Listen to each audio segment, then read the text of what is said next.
Astagfirullahaladzim. La ilaha illallah. Ila hadratin Nabil Mustafa Muhammad sallallahu alaihi wasallam wa ala alihi wa sahbihi wa ala abadina wa ummahatina wa jahidina wa jahidina wa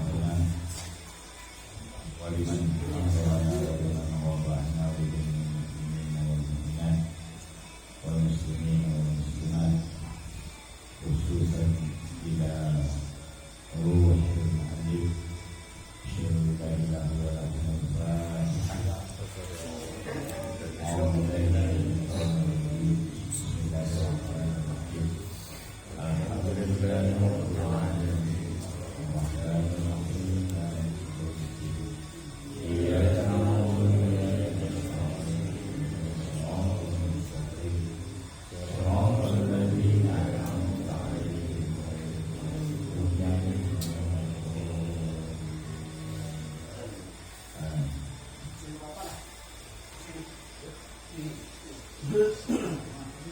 Bismillahirrahmanirrahim. Faslun fi tadammuni kalimatai syahadati di aqaidil madhkurah. Ini pasal pada menyatakan mengandung dua kalimat syahadat bagi segala aqaidul iman yang tersebut itu. Ini pasal pada menyatakan mengandung dua kalimat syahadat bagi segala aqaidul iman yang tersebut itu. Jadi pada malam hari ini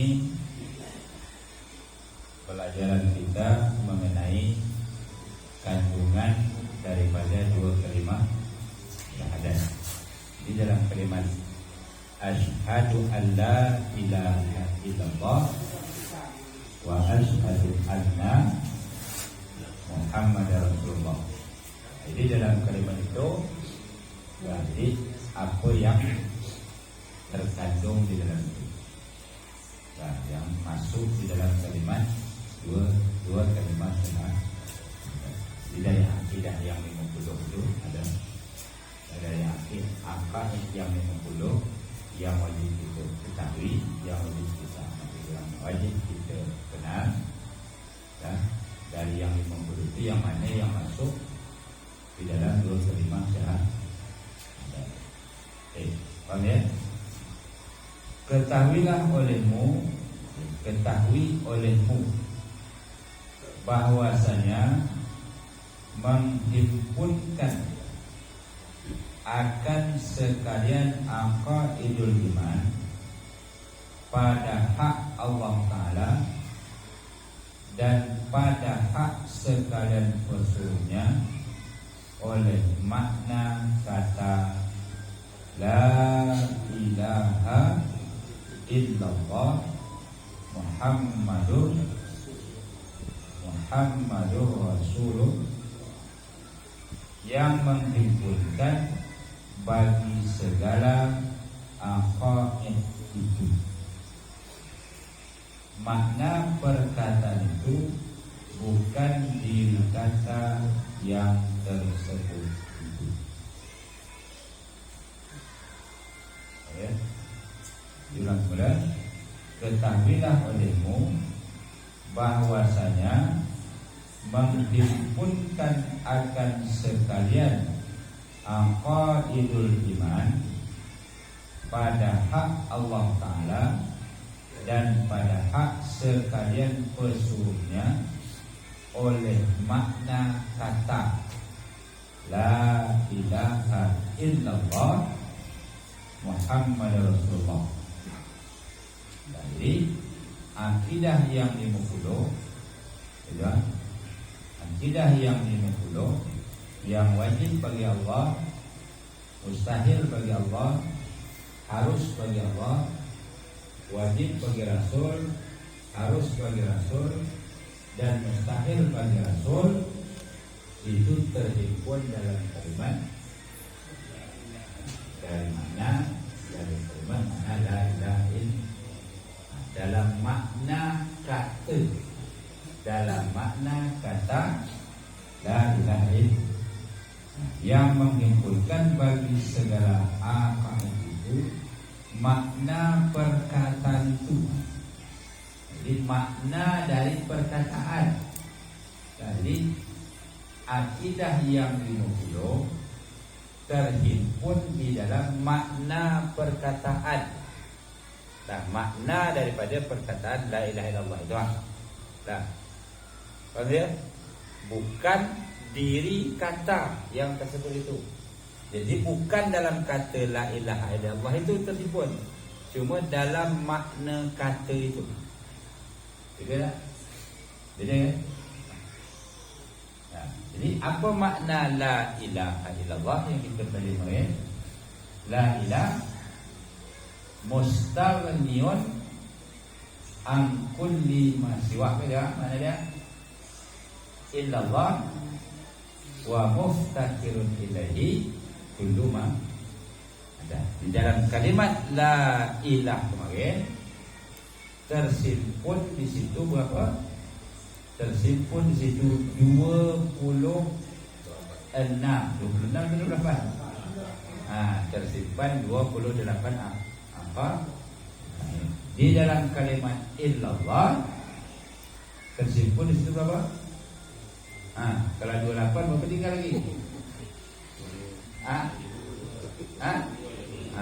22. 22. Nah, setelah itu Muhammad Rasulullah tersimpun pula di situ berapa?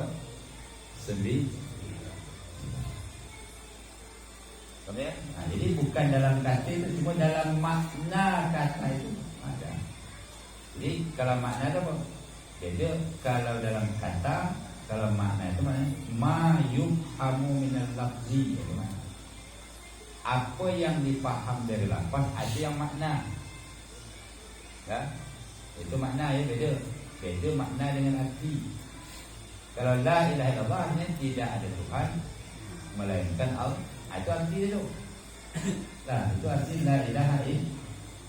Tapi kalau makna la ilaha illallah istighna'ul ilah an kulli ma siwa wa muftakirun ilaihi kullu ma ada. Disitulah terhimpun 50 akidah. Paham ya?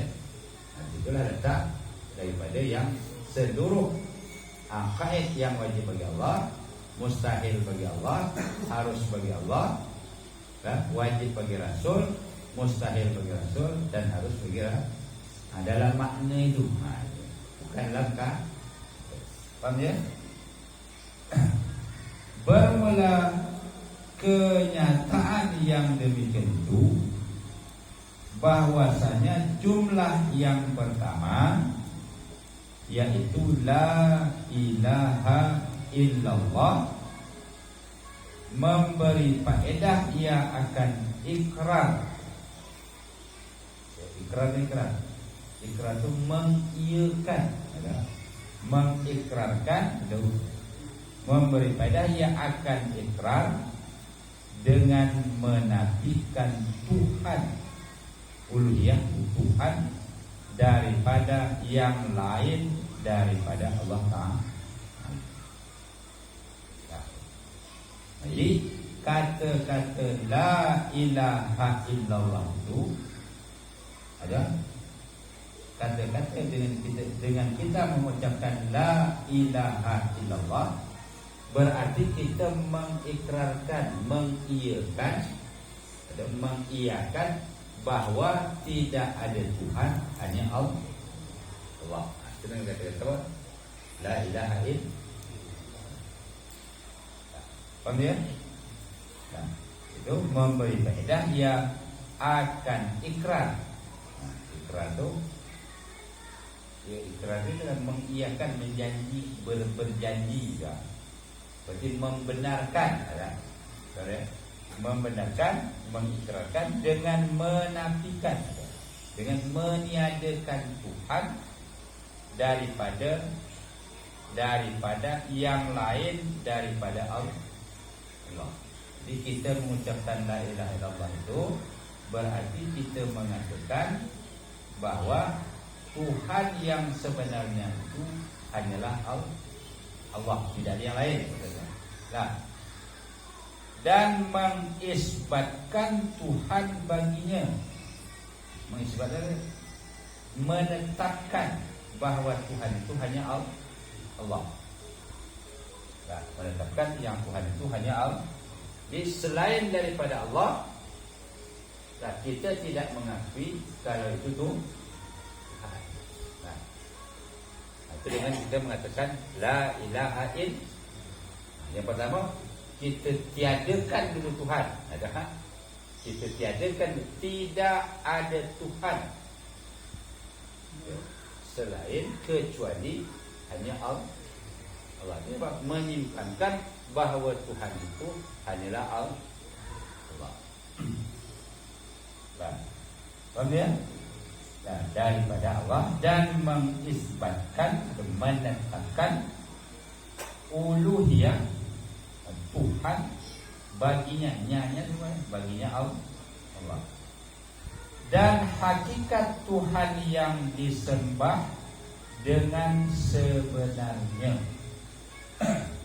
Dan hakikat Tuhan yang disembah dengan sebenarnya. Jadi kita mengisbatkan pula, menetapkan pula ada bahawa hakikat Tuhan adalah bahawa Tuhan yang patut disembah, yang sebenar-benarnya adalah Allah.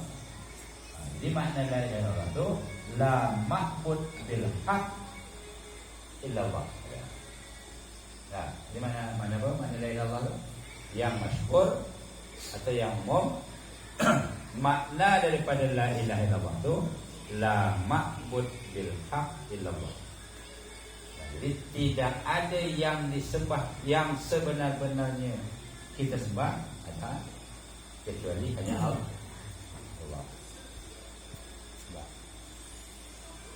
Ada lagi pas tu. Maka lazim daripadanya bahwasanya ia yang kaya daripada tiap-tiap barang yang lainnya. Jadi kalau kita sudah meyakini atau mengiyakan bahawa Tuhan yang sebenar-benarnya hanyalah Allah, bahawa Allah lah yang patut kita sembah, tidak ada yang lain. Nah, dari situ dapat disimpulkan bahawa wajib atau pastilah kalau orang yang menjadi sesembahan kita itu mesti orang itu kaya. Nah, mesti zat yang mana? Mesti zat itu zat yang kaya. Nah, jadi dan lazimlah ini adalah maka lazimlah daripadanya nya apa tu?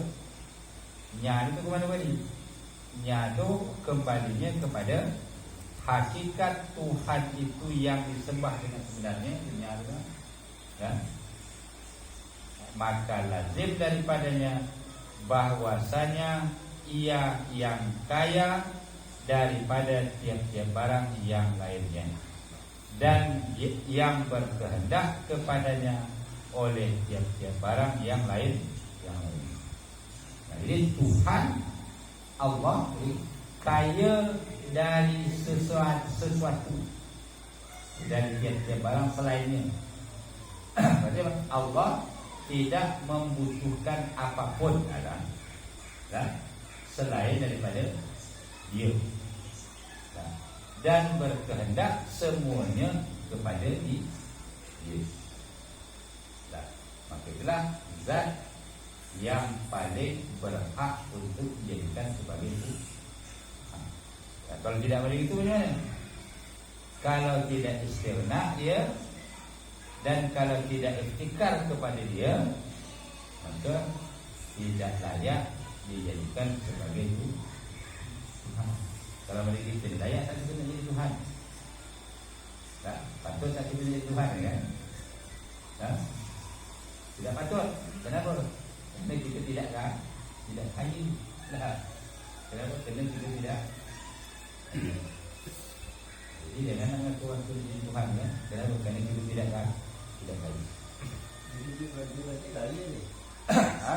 Kalau dia maju datang, dia kaya sih. Dah.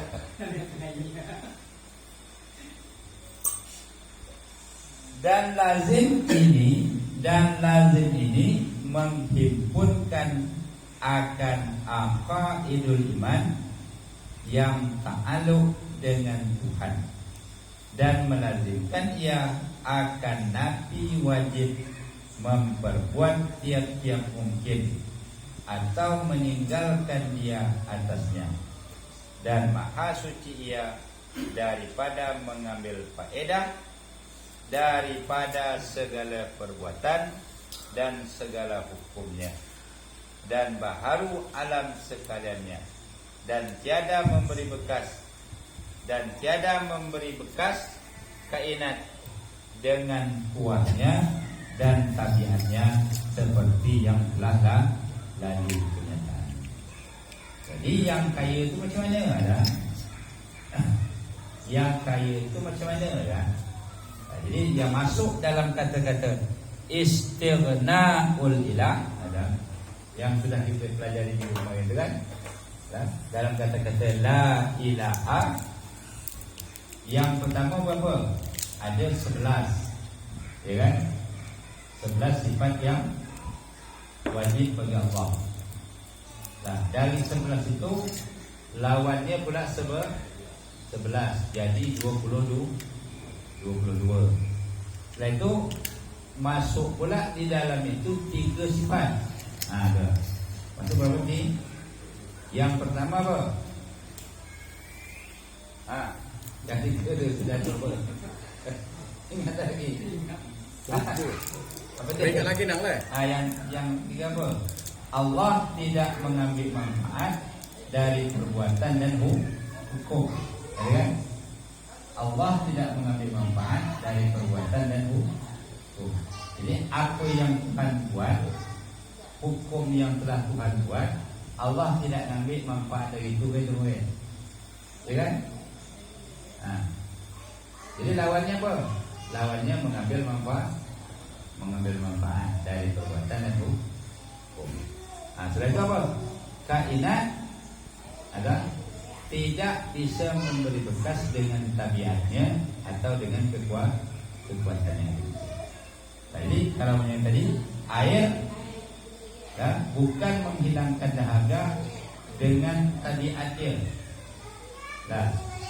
Nasi tidak menghilangkan lapar dengan tabiatnya, dan tidak pula dia menghilangkan lapar dengan kekuatan yang Tuhan beri dia. Gitu. Namanya modelannya lah model jam. Kalau jam sudah kita kasih baterai, itu ada hubungan lagi dengan kita. Jam itu akan bergerak sendiri kerana ada baterai. Nah, jadi manusia bukan begitu. Jadi antara manusia dengan Tuhan tidak seperti. Artinya apa?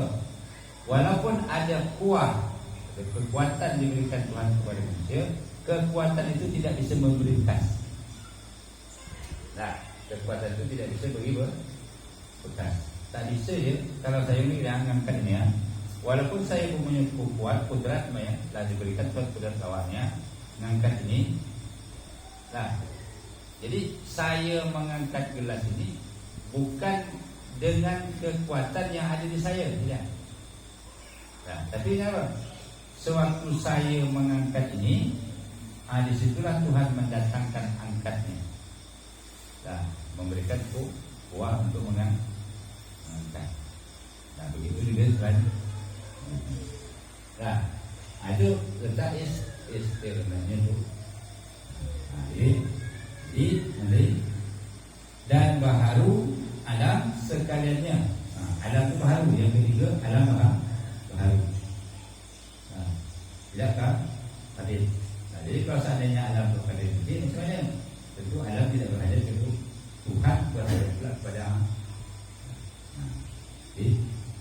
Sekalinya dan tiada memberi bekas kainat dengan kuahnya dan tabiatnya seperti yang telah lalu kenyataan. Nah, itu yang masuk dalam mana?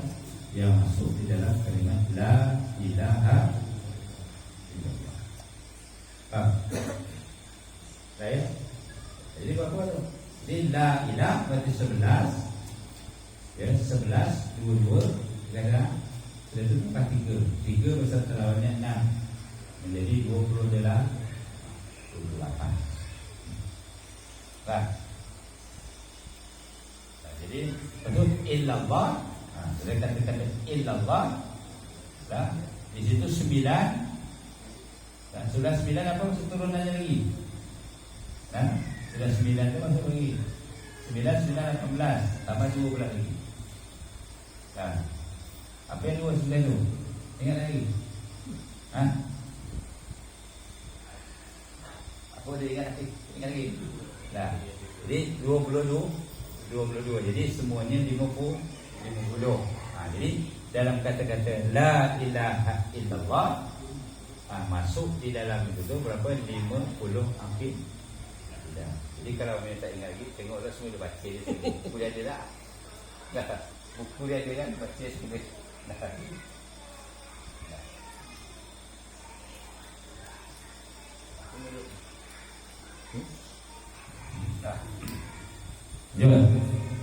Lanjut. Dan bahwasanya jumlah yang kedua yaitu Muhammadun Rasulullah itu memberi faedah ia akan ikrar dengan risalah Nabi Muhammad sallallahu alaihi wasallam. Jadi kita mengikrarkan dengan kata-kata Muhammad Rasulullah, berarti kita berikrar, ya, kita berikrar, kita berikrar apa sih? Kita mengiyakan atau membenarkan kalau Muhammad itu memang Rasul Allah.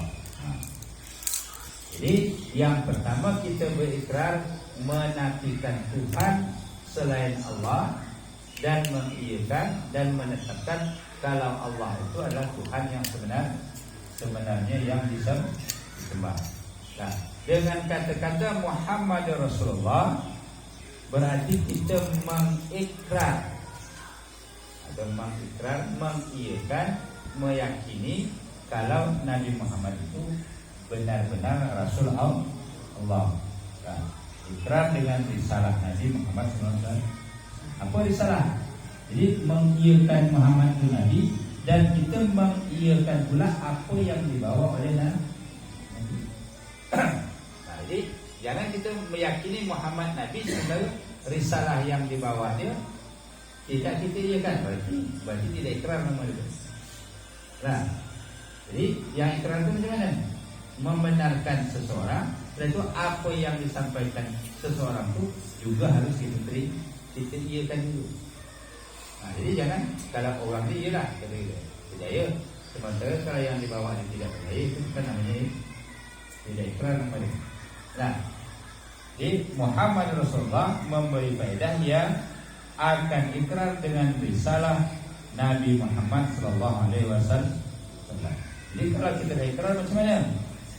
Dan lazim daripadanya membenarkan tiap-tiap barang yang didatangkannya dengan dia. Nah, jadi kalau kita telah membenarkan orang dia, nah, jadi tentu pasti pula kita akan membenarkan apa yang dibawa oleh dia. Jadi tak ada satu pun yang kita tidakkan, tidak ada satu pun yang tidak kita percaya. Tidak ada satu pun yang dibawa oleh Rasul itu yang kita ingkar. Kalau kita sudah membenarkan Rasul. Dan lazim daripadanya membenarkan tiap-tiap barang yang didatangkannya dengan dia. Dengan kata-kata Muhammad Rasulullah. Dan masuk padanya ya Muhammad Rasulullah tadi itu apa masuk? Wajib sidik amanah, tabligh, fatana, sekalian pesuruh Allah Ta'ala. Jadi dengan kata-kata Muhammad Rasulullah, jadi wajib pula kita mengiyakan, wajib bagi kita mengiyakan kalau Nabi itu memang wajib dia bersifat siddiq, amanah, tabligh dan mustahil atas mereka itu kadzab, khianat, kitman, balada. Kadzab itu berbohong ya. Lawan apa? Lawan siddiq. Kalau khianat lawan dari amanah. Kalau kitman lawan dari tabligh. Kalau balada lawan daripada papa. Dan harus atas mereka itu al-aghradul basariyah. Harus bagi Nabi apa? Aghradul, sifat-sifat kemanusiaan. Jadi harus bagi Nabi itu memiliki sifat-sifat kemanusiaan.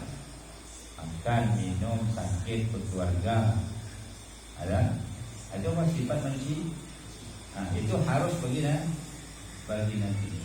Jadi sifat-sifat kemanusiaan yang tidak membawa kepada kekurangan ada. Jadi harus bagi Nabi itu memiliki sifat manusia biasa ini yang tidak membawa kepada kekurangan. Apa sifat manusia yang membawa kekurangan? Cacat, fisik. Ya, jadi Nabi tidak ada fisik tu. Ya, jadi cacat fisik tu ya. Kalau cacat fisik itu membawa kurang kan? Tidak. Menyebabkan apa? Menyebabkan orang kurang menghargai itu begitu tak? Ya kan? Nabi itu memang tidak cebol ni, tak cebol nanti. Kalau cebol itu Nabi tidak Nabi je. Berarti itu sifat yang membawa kepada kekurangan. Okay. Dan masuk lagi padanya percaya dengan segala nabi dan malaikat dan kitab yang diturunkan dari langit. Jadi dengan percaya nabi itu, kita wajiblah percaya dengan siapa? Dengan nabi-nabi yang lain. Di mana jalannya? Kita harus wajib percaya dengan nabi-nabi selain Muhammad. Karena Nabi Muhammad menyampaikan menjelaskan kepada kita sebelum dia ada nabi-nabi yang lain. Nabi Muhammad menyampaikan kepada kita kalau sebelum dia diturunkan kitab-kitab. Ada diturunkan bahawa di kitab. Kalau Nabi Muhammad menyampaikan kepada kita bahawa Tuhan itu mempunyai malaikat. Maka apa yang disampaikan oleh Nabi itu wajiblah kita iman. Faham ya? Dan masuk lagi padanya mengikrarkan Nabi Muhammad Rasulullah itu percaya dengan segala nabi dan malaikat dan kitab yang diturunkan dari langit dan hari kiamat seperti yang lagi akan datang kenyataannya. Katanya nanti akan dijelaskan tentang kewajiban kita beriman kepada malaikat, beriman kepada nabi, beriman kepada kitab, hari kiamat dan lain. Ya, termasuklah siratal mustaqim, surga, neraka, ada nanti manusia dikumpulkan di mahsyar, ada timbangan dan sebagainya. Itu termasuk ke dalam mana masuknya kepada kata-kata Muhammad Rasulullah. Kenapa kita wajib iman itu? Kenapa? Karena yang menyampaikan itu adalah Nabi. Kita lah ikrar pertama tadi kan. Kami yakini bahawa Nabi Muhammad itu adalah Rasul. Kalau kita lah iman kepada Rasul, segala sesuatu turunannya itu, turunan itu wajib dulu kita iman. Allahu a'lam.